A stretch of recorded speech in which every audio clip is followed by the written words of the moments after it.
Sabrent's Rocket NVMe SSDs come in capacities from 256 gigabytes all the way up to 2 terabytes using Toshiba's BICS TLC 3D NAND technology for speeds of up to 3,450 megabytes per second read and 3,000 megabytes per second write. Rocket SSDs feature an over-provision area, advanced wear leveling, and lower power consumption compared to traditional storage media, backed up by a 1-year extendable warranty to 2 via product registration, making the Rocket a cost-effective way to expand your PC's storage performance. Sabrent measures drive performance using freely available tools like Crystal Diskmark so that you can test their performance claims for yourself and enjoy the peace of mind that comes with the truth in advertising. Thanks to its standard M.2 form factor, you can use them with Sabrent's USB NVMe enclosure, small form factor PCs, or literally anywhere you can find a PCIe Express M-keyed M.2 slot. Just insert the pins, screw it down, and you're good to go. Pick one up today. If your Sabrent M.2 drive isn't showing up for you, first double check that the M.2 slot on your motherboard supports NVMe or PCIe Express. Usually this is printed near the slot, but you may need to refer to your motherboard or computer manual to verify. If you're sure the slot is correct and you're having trouble, try reseating your SSD.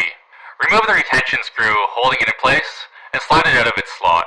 Then place it into the slot again at about a 45-degree angle and make sure to keep it snug as you press it down and replace the retention screw. In some cases, you might also need to go to your PC's UEFI setup. Refer to manual for exact steps on how to get into it, but typically you can repeatedly press Delete or F2 keys when you power your computer on.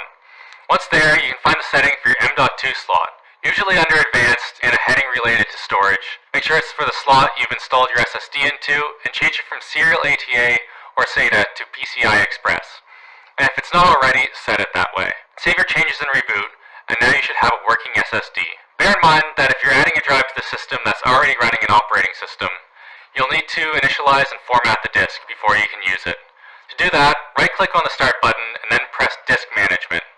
It should automatically ask you to initialize the disk, but if not, use the lower section to find your SSD, right-click it, then click Initialize. From here, you'll want to right-click where it says Unpartition Space, and then click Create Partition. Follow the prompts, and you should now have a new SSD visible as a drive in File Explorer. Finally, if you've been using your SSD for a while and find yourself with lower performance than you're used to, make sure to optimize your SSD from time to time. Windows should automatically do this for you, but if you can do it yourself by opening File Explorer, selecting the drive, and going to the drive tools on the ribbon and choosing Optimize. In your new window that opens, choose your SSD and then click Optimize to trim the drive for improved performance.